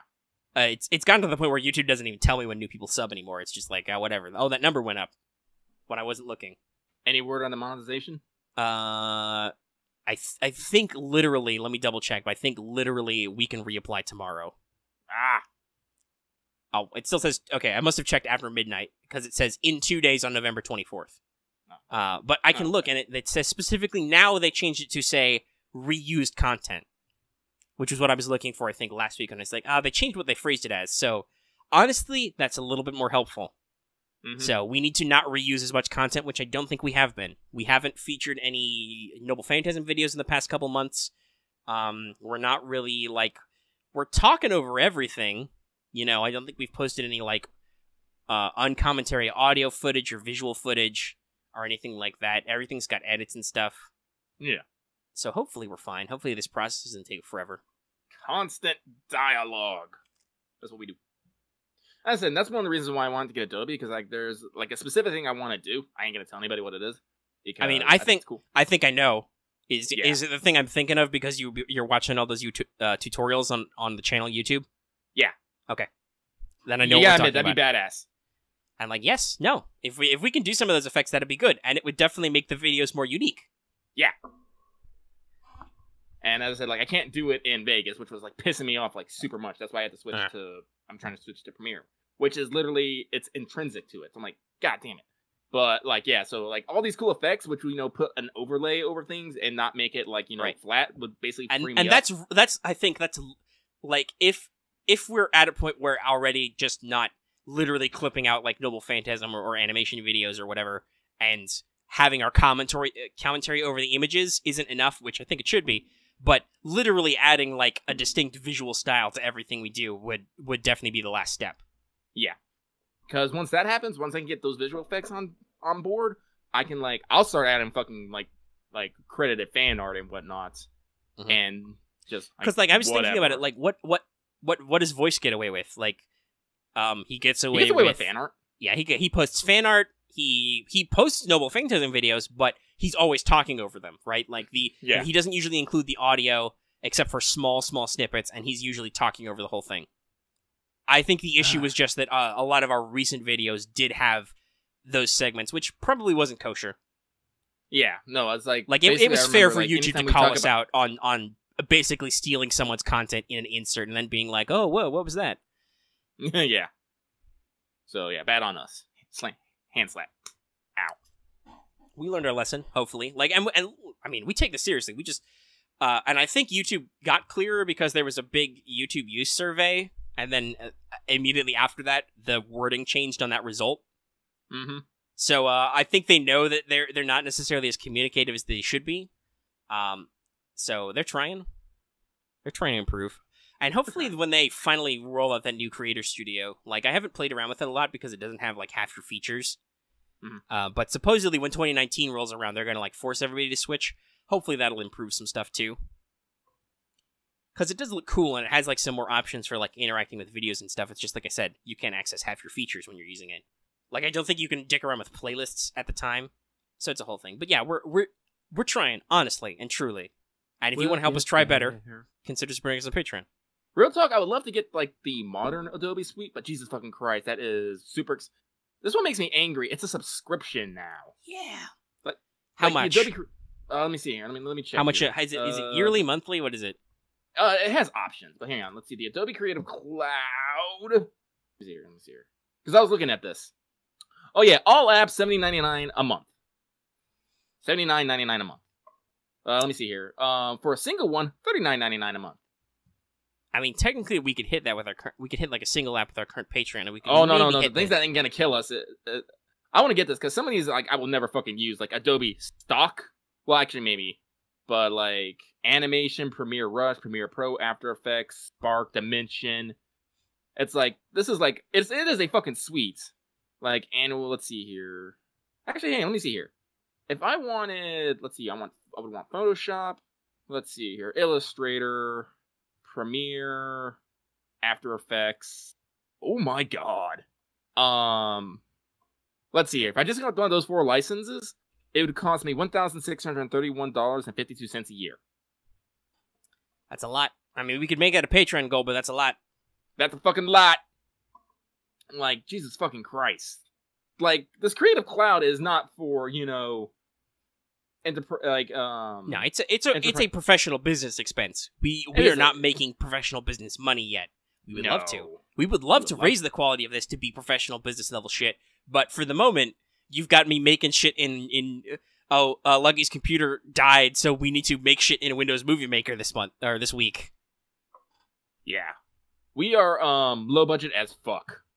That's going on my business and we card. Make that work. But at the same time, God, we would love to do some more serious stuff. Oh my god. Like, I probably should say this joke and not keep it in my head, but my joke to myself is when talking about, like, tabletop simulator stuff is like, yes, I'm going to build a tabletop community for all the games I don't get to play with people. Like Star Wars Legion and Legend of the Five Rings, the card game. And then we'll host little community tournaments, and maybe someday, when we're big, we can actually offer prizes. Because I could do that. I was thinking about doing maybe another giveaway, like, next month. Like, it's like a holiday thing, a New Year's thing, maybe? We can do that. If that's in the operations budget, we can do it. It might be, because I get a bonus next month. And I'm planning on buying the statue of Azure Lane's Haman. Because she is fucking angry and adorable, and she heals my soul. And I also have an idea of a video that I'm going to do featuring that Figma, because it's going to be fucking hilarious. Yeah, I bet. Oh, that reminds me. I took my Azure Lane photo, but it was so shittily dark, it's not worth posting. Yeah, check out this fucking Figma. I want it. Yes. I can hear her calling me a hentai already. I can also hear that, but that's because that's her fucking default line. Yes, Haman. Haman. I don't think it's it's Ham Man. Haman. Oh, it's on sale right now. USS Haman, DD412, Sims Class Destroyer. Does it say what it's named for? Named after Ensign Charles Haman, recipient of the Medal of Honor. I'm gonna assume it's Haman then. Haman. And not Ham Man. Though if you want to make her angry at you, you could probably call her Ham Man. Yeah, probably. She's like seriously one of my favorite characters. The only reason I don't marry her is because she's fucking a lolly. Punctuation is important, kids. Yeah. Though that does remind me, I was just looking at random ship levels, and I was like, I didn't know for sure that Bell-chan was actually a literal ship you can get. And I'm like, oh my god, she is. That's great. I didn't know whether or not that was just like a joke, but no, literally, you can get Tiny Belfast later at some point. I am so down to clown with that. That's hilarious. And also, possibly going to be slightly awkward because Belfast is definitely on my possible future ring list because, one, she's great, but also she's carried me through a lot, and she does have an oath skin. Yes. Like, I'm probably gonna marry her once she gets to 100. Like, not gonna lie, but she's only friendly with me right now. No, I've finally hit love with, I think, all of my major frontliners, like Enterprise, Prinz, Belfast, Portland. Is India just Crush? I think maybe. I can't marry Indy without all of a sudden, Portland. I don't know what it was that triggered it, but all of a sudden I like started getting some final affection levels on some characters. Yeah, it's always kind of weird. Not yet with Atiko. She's still too new.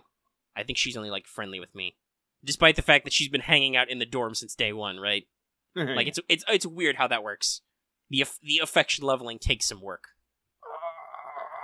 This sale's probably only going on for today, but it's only 150, not 200. God damn it!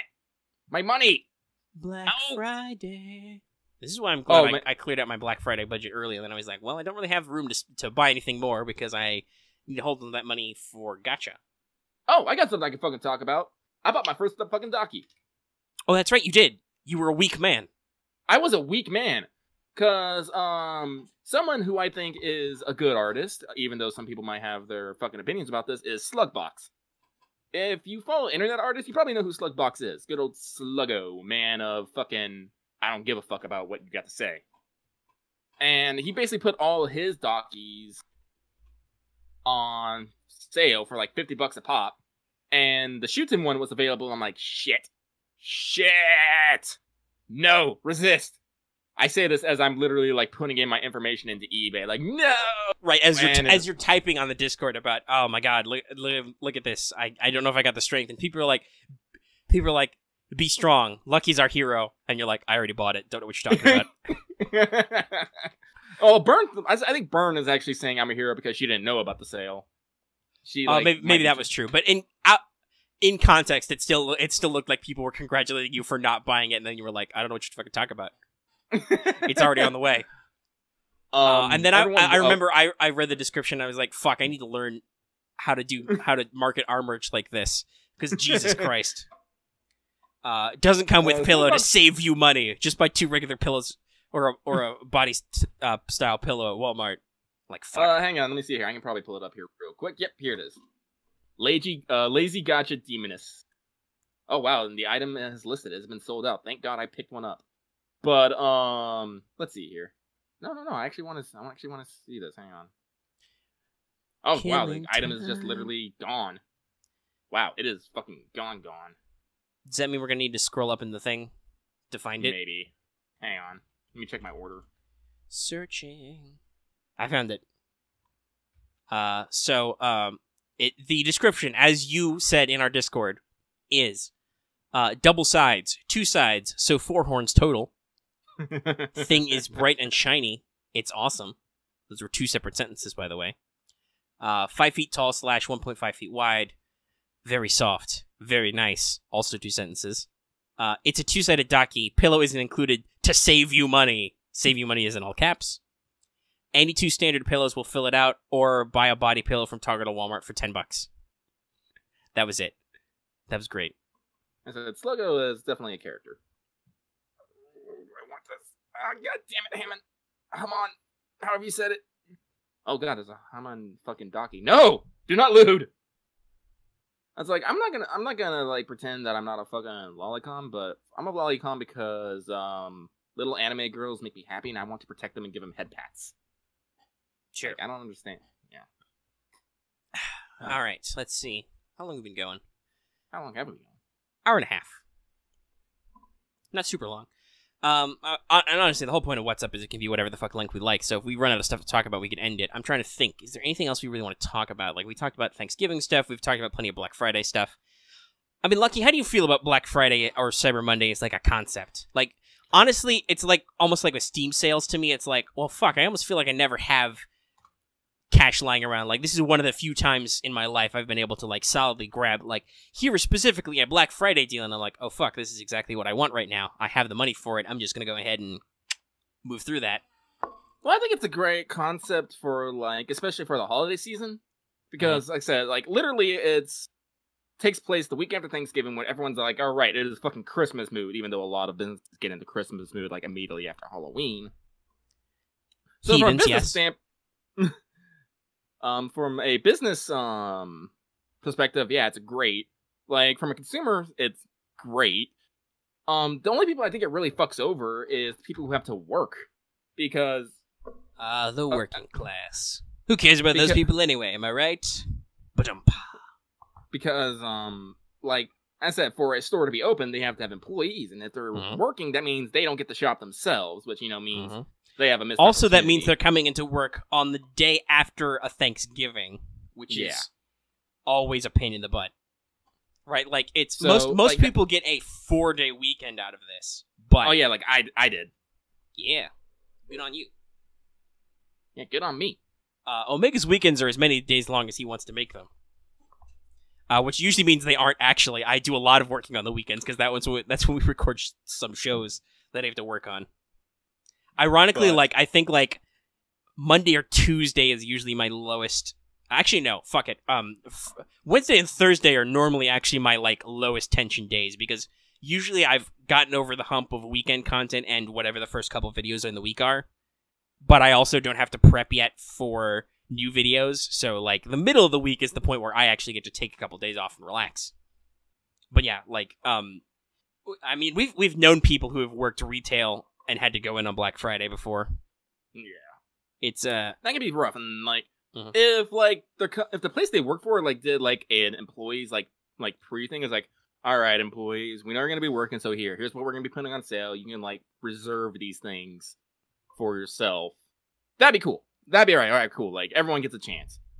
Some stores I know are doing some big things. I know Walmart over in New York, they actually give out food and drinks to a bunch of people and stuff. I can't remember exact details. I was only skimming it earlier because I was literally looking over Black Friday and it was did anyone get attacked? I'm gonna check because I am a very sick and sadistic man, and I seeing articles about people getting hurt in funny situations brings me glee.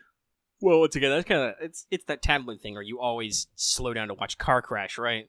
Yeah. There's a certain amount of Schadenfreude about people who are doing what is arguably dumb. I've visited one of my eldest sister on some Thanksgivings. I don't know about recently, but before, in previous years, she has definitely been a Black Friday shopper. Get up at 4 o'clock in the morning, even if she's living in Virginia and it's below freezing outside right now. Go to the store, get your fucking Black Friday deals, come home. I think she asked my mother to go Black Friday shopping one, and she was no, I'm not doing that. Because it's crazy, right? On some level. I saw news footage earlier in the week of people camping the fuck out. That's pushing the limit of what we feel like is socially acceptable, but obviously is because people do it. Yeah. Which is, I think, where that kind of Schadenfreude comes in. You're watching people do something which is arguably dumb, almost uncivilized, but they're still doing it. And you're kind of ooh, this is kind of new and interesting. Are you gonna be okay with this, or is something funny gonna happen? Yeah. But speaking of car crashes, I always get so mad when people slow down. I'm all come on, it's just a car crash, and I drive by and I look over, I'm oh my god, that is such a horrible fucking wreck. And I get caught with it every single fucking time. The one I don't forgive is the one I don't forgive is when the police, it's someone has got pulled over. I'm it's no. Car crashes, yeah, those can have some interesting details, but when someone gets pulled over and it's just the sirens going, it's you're not gonna see a fucking shootout suddenly. Just go. Oh, excuse me. Ugh. Yeah, that's okay. I mean, in some cases you have to slow down a little bit. In Florida, I know it's a law. You have to, if possible, you have to pull over a lane and give cops a full lane. If you cannot, you have to drive slowly. So you mean when they're on the shoulder? Yeah, when they've pulled somebody over, you have to move over or drive slow. So a certain amount of slowdown is expected. But if you're gawking, yeah, that's bad.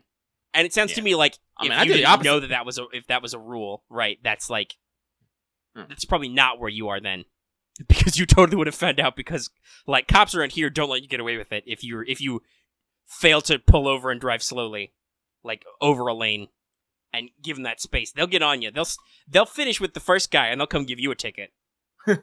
I'm a dick. When I see cops pulled over, I drive faster. It's what are you gonna do? Stop giving that guy a ticket and come after me? Depending on where you live, yes. Really depends on the cops, though. I remember one time I specifically did it because I was like, I will tell you now, Lucky suffers from road rage occasionally. Not often, but occasionally. And I was giving one guy what for because he was being a fucking asshole. So I just thought the proper action was to be an asshole back. I'm not a good person. Okay, I'm telling you this right now. This is why Omega does not drive. I physically incapable of driving. Like, I just don't like to do it.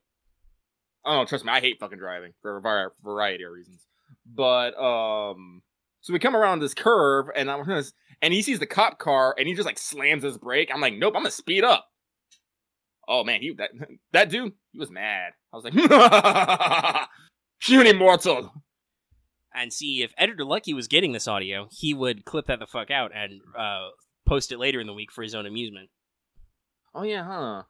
Well, if anything, I can just rip our own audios from YouTube. I can do that. Yeah. What time code is it? I think this was at about... It was at about an hour 40 something. I'll write that down. I'll forget what it means later, but I'll write it down. In case I want to look it up later. Because I can tell you right now that both of those laughs made unique sound waves. Yeah, it's like that staccato level. I can find those again. There's also some other... Like, honestly, I don't usually because I could be doing other stuff, like tracking notes and stuff, but you can just, when you're recording on Audacity, just watch the sound waves flow. You see some interesting stuff sometimes.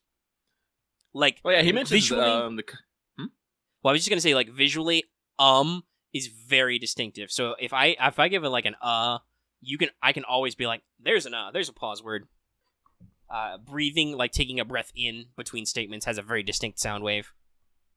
It's like a tiny little block of audio. But you were saying, Lucky? But I was gonna say, yeah, I've been taking audio clips from our shows because eventually we are gonna do that ad thing. We're just gonna need a whole bunch of pithy one-liners that we've said to sell it, and that'll be our channel trailer. Here's what you get when you sub to StudiOmega: evil laughter, cracking cans of Monster, sipping coffee. It's just yelling, lots of other clips. My favorite one is still the one where I go, all right, we're done with the episode, and I go, you mean padding? And you go, yes, padding. Thank you. Like, it still makes me laugh like every single fucking time. Like, yeah, it's funny, like seeing what the audience appreciates. There have been several people who have definitely said they have a certain remarking for some of my like pithy one-liners because I can deliver some lines. I think watching lots of comedy has taught me what comedic timing should be like. And so I'm just snarky in general. So like sometimes I get some comebacks. You probably don't sense that a lot from a lot of our more structured shows because I'm usually the guy following. Like sometimes we make Lucky do it, and you can tell Lucky reading from notes has an entirely different tone than Lucky normally does just talking to me. Well, I'm in the same way. It's just I usually am the one reading a lot of our long ass notes because I wrote them, and just because I think we both prefer to read stuff we wrote ourselves. Like not so much for news. We'll just pass this back and forth. But like if one of us wrote a specific thought or statement or extended set of notes, we usually want to read it ourselves. And I think just the nature of the show is like I end up writing a lot of the long form notes just because I'm the guy who has the extra hour of free time the day or before or whatever. But so like there are times I think when people forget that you and I both do have that kind of similar snarky sense of timing. Oh yeah. But people have definitely expressed an appreciation for when I do that because that's not necessarily the norm on the shows. No. It's that my comedy is kind of more reactive and afterthought. Like Editor Lucky has fucking comedic timing. Oh, yeah, Editor Lucky's saucy as fuck when he has time to actually do his work. But yeah, no, like seriously, watch Editor Lucky episodes and keep an eye out for the fucking text. Editor Omega briefly appeared in the Lo-Fi episode where I was like, oh hey, I can write captions and I can make them spin in. So I'm just gonna support your local business.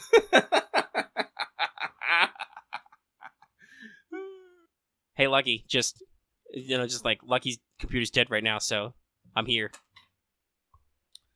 That's something I think I got appreciation from the Seth Everman videos. You ever see any of those? Not ringing a bell, so probably not. All right, so Seth Everman is just a guy who does like stuff on the piano, but he's like super sarcastic as fuck. I'm gonna link a video real quick here. So we're probably not gonna be able to watch it. Well, guess what's I'm gonna fuck up your.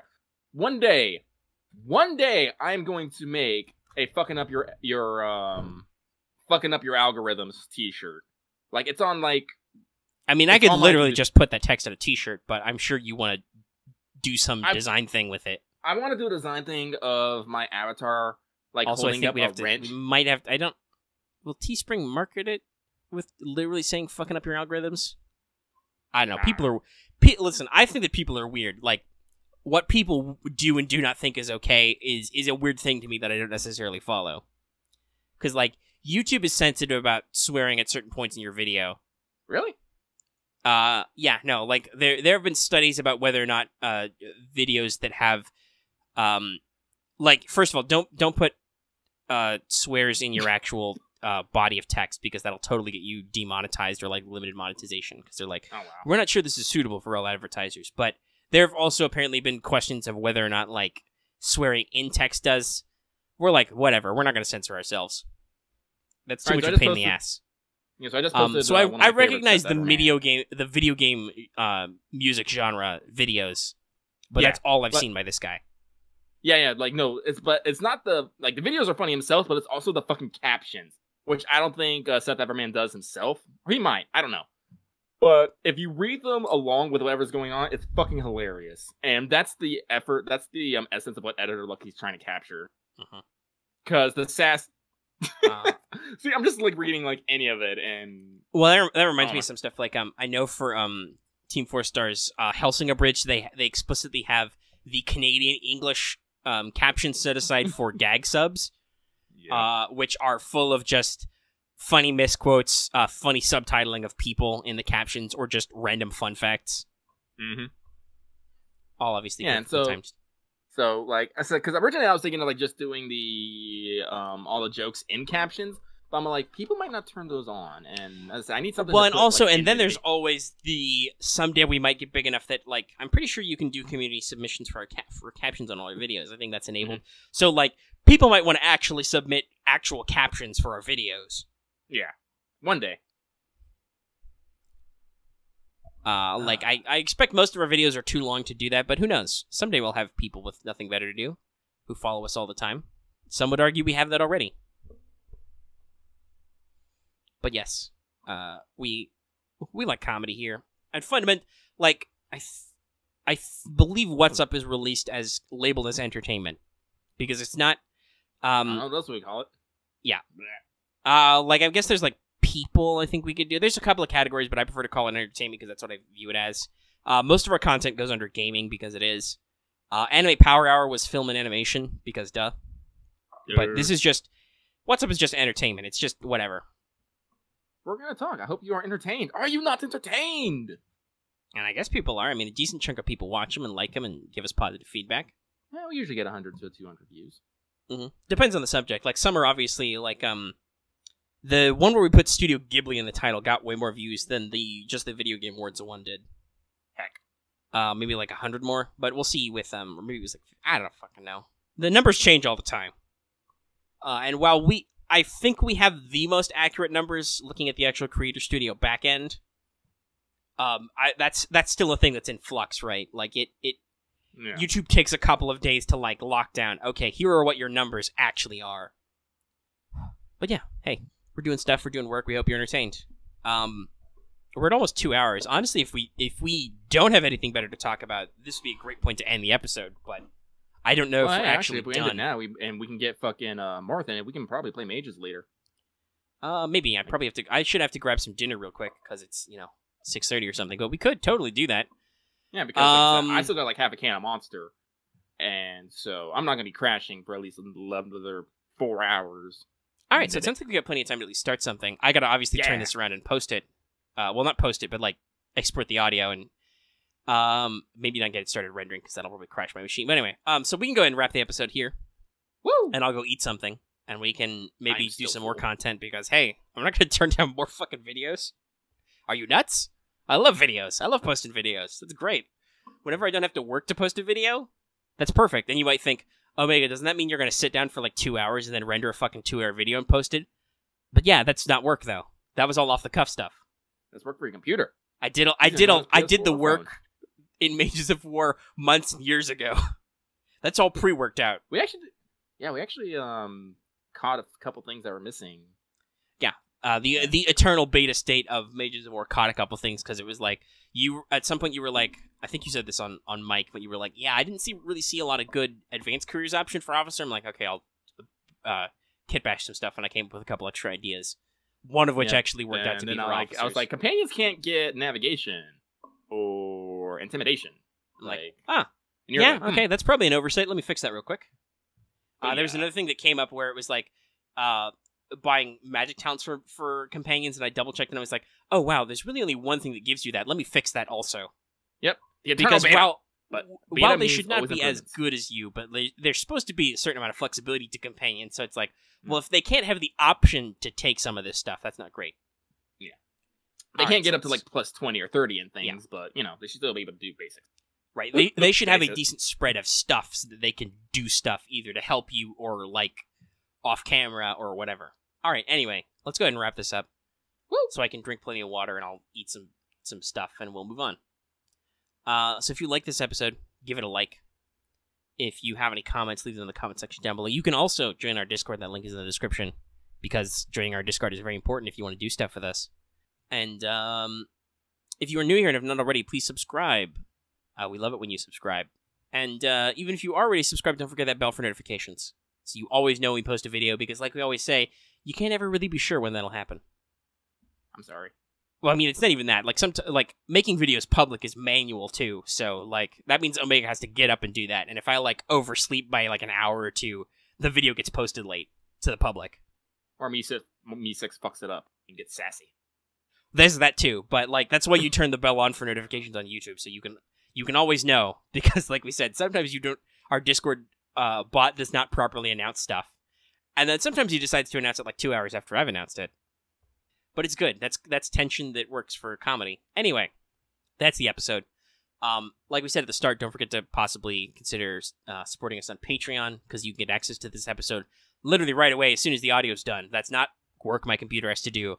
Audio processing and editing is nothing to my machine. So, like, that happens, like, right the fuck away when we're done with this. And also, you can see all this shit we were talking about, because I posted, like, 1, 2, 3, 4, 5 links in our Patreon chat. Yeah. And you can't double check those, because guess what? I'm not going back and figuring out what those links were and like posting them in show notes or whatever. And if you back us at a high enough level, you can actually listen along with us and offer your commentary, as a couple of people did earlier. That's always fun. Building that community. All right, well, we'll let you guys go. We'll see you in whenever the next video is. And hope you had a good time with us. Later. Okay, Mega, you really should like watch this video and see the caption so you can get the humor I want to emulate. Okay, I'll do that as soon as I turn the mics off. Oh, hope everybody had a happy Thanksgiving. Bye. Bye.